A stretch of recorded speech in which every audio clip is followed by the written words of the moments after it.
Bonjour à toutes et à toutes, j'espère que vous allez tous très bien, les enfants, bien qu'à l'heure vous regardez cette nouvelle vidéo, donc une vidéo de science. J'espère en tout cas que vous apprécierez. J'avais fait une vidéo sur le cœur et l'estomac, j'aimerais bien que vous les voyiez si vous ne les avez toujours pas vus.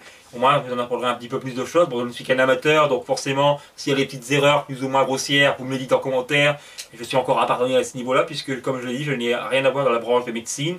Je suis un passionné tout comme vous, qui pourrait l'être, et qui en sait suffisamment quand même pour vous faire une vidéo assez longue. C'est pour cela que je ne vais pas non plus dire de grosses bêtises dans la vidéo.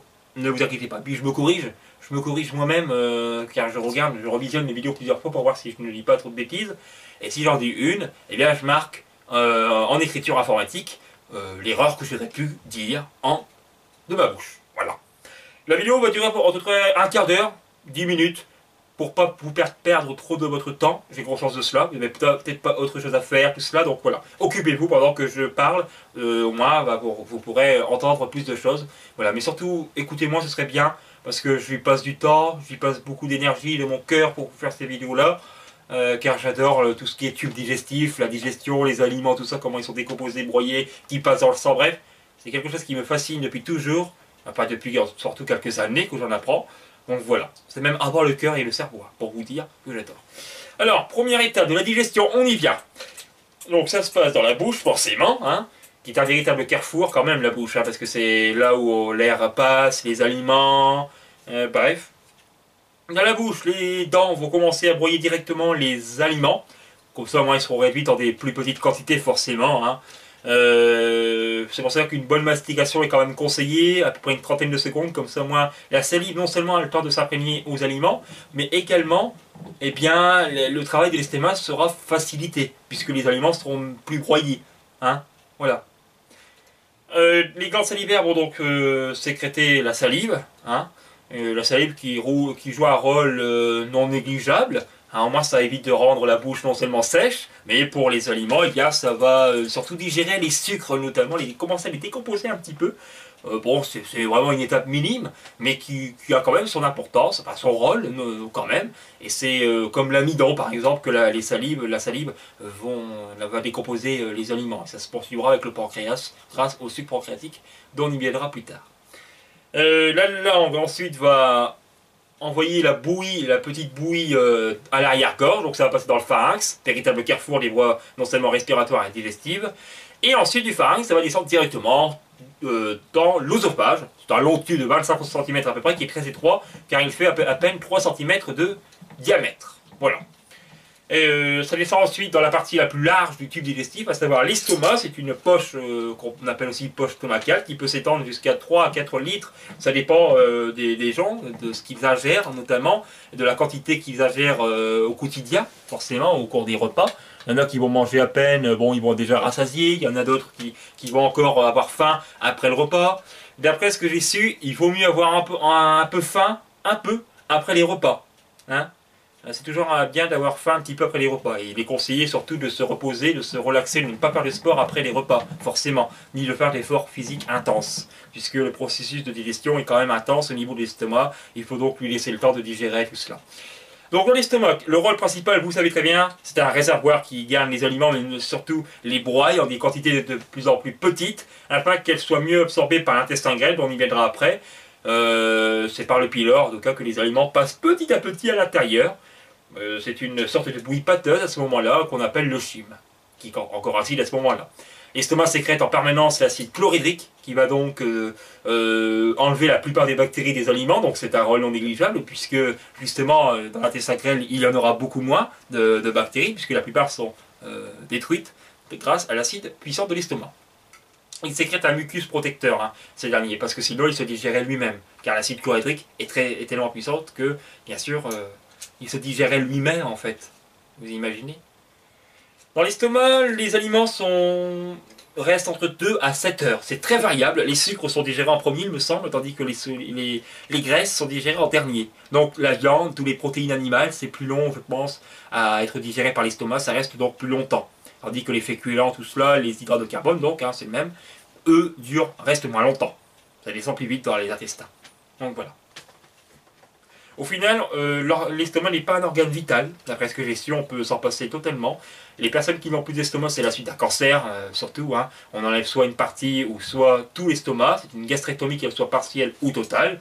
Et dans ce cas-là, on raccorde l'œsophage à l'intestin grêle, au duodénum ou surtout au jéjunum, les parties de l'intestin grêle donc. Je sais que quand vous n'avez plus l'estomac, il faut faire les injections de vitamine B12, car sinon vous vous retrouverez anémié. C'est une vitamine qui est indispensable pour le corps humain. Voilà. Ensuite, ça va passer dans le duodénum, première partie de l'intestin grêle, où là c'est un véritable carrefour de divers organes, comme le foie avec la vésicule biliaire qui vont sécréter la bile, qui va donc décomposer les graisses, la bile, et les sucs pancréatiques, qui vont rendre à ce moment-là, ils vont se combiner, là donc la bile et les sucs pancréatiques vont se déverser dans le duodénum, qui vont tous deux se combiner donc hein, pour neutraliser l'acidité du chyme acide de l'estomac. Donc comme ça, l'aliment devient non plus acide dans l'intestin grêle, puisque l'intestin, la grêle, n'est pas du tout acide. Hein. C'est un terrain qui ne l'est pas du tout en fait. Voilà, sinon il y aurait de sérieux problèmes. Le pancréas et la vésicule biliaire, le foie ne sont pas des organes du tube digestif, mais ils sont quand même étroitement liés. Ce sont des glandes annexes qui ont d'autres fonctions bien sûr. Voilà. Le pancréas a des fonctions hormonales, donc endocrines, exocrines, des fonctions digestives. Et le foie bien sûr est une véritable usine qui a tellement de fonctions. On en a dénombré plus de 500. Donc vous imaginez, c'est l'un des organes les plus complexes avec le cerveau, évidemment. Voilà. Donc dans le duodénum, il n'y a pas vraiment de rôle fondamental dedans. Hein. C'est là surtout que le suc pancréatique, la bile, tout ça se déverse. Ça va aussi créer des sels minéraux assimilables pour le corps à ce moment-là. Et les aliments poursuivent leur trajet tout le long de l'intestin grêle, où le temps de digestion va durer environ 4 heures à peu près. Donc ça va relativement vite quand même dans l'intestin grêle, c'est le lieu d'absorption. C'est là où les aliments sont absorbés, à ce moment-là ça devient donc des nutriments. Par la fine paroi de l'intestin grêle, qu'on appelle les villosités, qui sont elles-mêmes groupées en micro-villosités, ce sont des sortes de petits doigts. Hein. Je vais vous le montrer l'intestin grêle où il est. Enfin, où il est. Comment il est notamment. Attendez. Vous l'avez peut-être déjà vu pour ceux qui m'ont déjà suivi sur la vidéo. Voilà, vous le voyez parfaitement. Hein. C'est un long tube qui fait 6 mètres environ de long. Tandis que, tout comme l'œsophage, il fait à peu près 3 cm, 2 cm et demi de diamètre. Donc il est très étroit, et par contre il est tellement long que c'est l'organe justement le plus long du corps. Voilà. C'est là donc où tous les nutriments vont être absorbés, et tout ce qui n'a pas été justement absorbé, le reste des aliments, vont donc être des déchets qui ne seront pas assimilables par le corps, et donc vont passer dans le gros intestin. Il y a 3 parties dans l'intestin grêle, le duodénum, le jéjunum et l'iléon, là où justement, eh bien... c'est raccordé avec le gros intestin, à savoir sa première partie, le cæcum. Le gros intestin, on y vient, ou alors on peut l'appeler côlon. Il y a plusieurs parties, donc c'est vraiment compliqué au niveau des noms, donc retenez bien. Donc ça passe directement dans le cæcum, une sorte de petite poche qui est reliée donc avec l'intestin grêle, ça évite tous les reflux en arrière. Le cæcum, ensuite les selles vont remonter un petit peu, donc le côlon il va remonter, donc c'est le côlon ascendant, le côlon transverse, le côlon descendant, le côlon sigmoïde et enfin le rectum et l'anus ensuite. Voilà pour les étapes du gros intestin. Dans le côlon, donc le côlon droit est un petit peu plus large que le côlon gauche. Et contrairement à l'intestin grêle, eh bien le gros intestin est plus large bien sûr et il est par contre en revanche moins long. Il fait à peine 1,60 m à 2 mètres de long plus ou moins. Ça dépend des personnes. Et on peut aussi enlever beaucoup de bouts d'intestin du côlon. On peut même l'enlever entièrement. Mais ça c'est un autre débat au niveau de la vidéo. Le côlon. Je vais vous le montrer. Vous voyez le milieu? Bah, il est sur les côtés, voilà, au-dessus. Et ah, voilà, vous voyez très bien? Au milieu, où il y a les veines, c'est là où l'intestin grêle se situe. Donc attendez, je vais bien vous le situer. J'ai une maquette, c'est très bien. J'ai retrouvé des objets du corps humain que j'avais collectionnés. C'est dommage parce que en déménageant, j'ai perdu des pièces. Donc c'est vraiment désolant. Attendez, hein. Surtout, regardez bien, hein. J'espère qu'en tout cas vous apprécierez. Voilà, donc là vous avez, on est dans le ventre, hein, dans l'abdomen. Donc on voit les reins. Ils sont coiffés comme une sorte de couleur jaune. Ce sont des glandes qui s'appellent les glandes surrénales, qui ont des fonctions indispensables pour le corps, forcément. L'intestin grêle est devant eux, d'accord? Et le côlon, lui, attendez, je vais le monter. Voilà. Et le côlon, il est là. Plus ou moins. Hein. C'est vraiment grossier ce que je fais, mais voilà. Voilà, vous avez vu. Dans le côlon, tout ce qui n'a pas été absorbé comme l'eau, par exemple, vont donc être absorbés, tout simplement. Le reste va se former en sel. Donc le côlon est un lieu d'absorption pour l'eau. Hein. Tout ce qui est eau, et donc voilà. Si vous avez une diarrhée, le transit est à ce moment-là trop rapide. Hein. C'est avec le côlon qu'on a une diarrhée le plus souvent. Donc ça veut dire qu'il n'y a pas eu assez de quantité d'eau qui ont été absorbées, ils ont été trop vite évacués. Et par exemple, l'inverse, c'est ce qui se passe pour la constipation. Lorsque vous êtes constipé, ben là le côlon va retenir tellement d'eau que les selles sont tellement sèches ben, que c'est plus dur à les évacuer forcément. Donc voilà, c'est pour ça que c'est conseillé de manger des fibres, notamment des fibres, parce que ça va non seulement faciliter dans le transit intestinal, ça va faciliter le trajet en tout cas des aliments, enfin des selles, et puis ça évite la constipation et surtout la diarrhée. Voilà.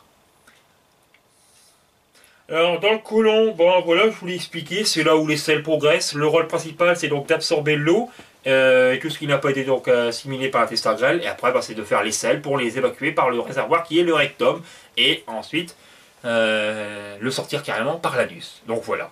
Le rectum est une zone qui fait à peu près 20 cm de long, 15-20 cm. Et qui est donc qui envoie des signaux nerveux donc, au cerveau qui dit donc à ce moment-là de se vider. Eh, je suis plein là, il faut me vider. Tout comme la vessie le fait pour se vider aussi également. Pour la vidange vésicale, enfin, de la vessie. Voilà, tout simplement. Donc voilà, on est arrivé à la fin de cette vidéo. Au moins vous saurez les aliments des différents organes, qu'est-ce qu'ils font également de leur fonction. Je n'ai pas pu tout dire évidemment, ce serait beaucoup trop long. Je vais faire une vidéo par chaque organe de la digestion, à part l'estomac, puisque je l'ai déjà fait il y a environ 6 mois de cela. Vous tapez l'estomac sur YouTube, vous allez voir normalement la vidéo sur la première ou deuxième page, ça dépendra, je ne sais pas honnêtement. Et puis, sinon, vous allez sur ma chaîne, vous faites une recherche et vous mettez l'estomac, vous allez me trouver. Ou alors, encore mieux, vous descendez les vidéos et vous allez me trouver. Encore plus facile. Ah bah, dis donc, on y vient. Vous allez dans ma playlist médecine, vidéo de médecine. C'est une playlist où j'ai regroupé toutes les vidéos de médecine, où j'en parle des organes. Il y a le cœur et l'estomac. Bah, je vous conseillerais d'aller les voir, parce que ce sont des vidéos quand même que j'ai passé beaucoup de temps à expliquer les différents organes, bien évidemment. Et c'est donc pour cela que j'aimerais bien qu'on les voit. Partageons cette passion. Dites-moi des questions, vous pouvez m'en poser, je pourrai vous répondre. Je suis qu'un amateur, donc les questions évidemment ne devraient pas trop être complexes, évidemment. Mais ça me ferait vraiment plaisir que vous commentiez.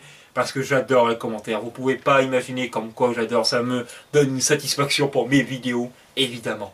Hein, évidemment. Donc voilà, je vous remercie infiniment pour tous ceux qui ont regardé cette vidéo jusqu'ici. Et on se retrouve pour de prochaines vidéos sur la médecine. Je parlerai de l'intestin grêle particulièrement dans la vidéo qui va suivre. Celle-ci, voilà. Allez, salut à toutes et à toutes, portez-vous bien, bye bye les amis. Et mangez des bananes, ça c'est conseillé. Faut les manger les bananes, c'est vraiment un aliment qui a des vertus vraiment vertigineuses.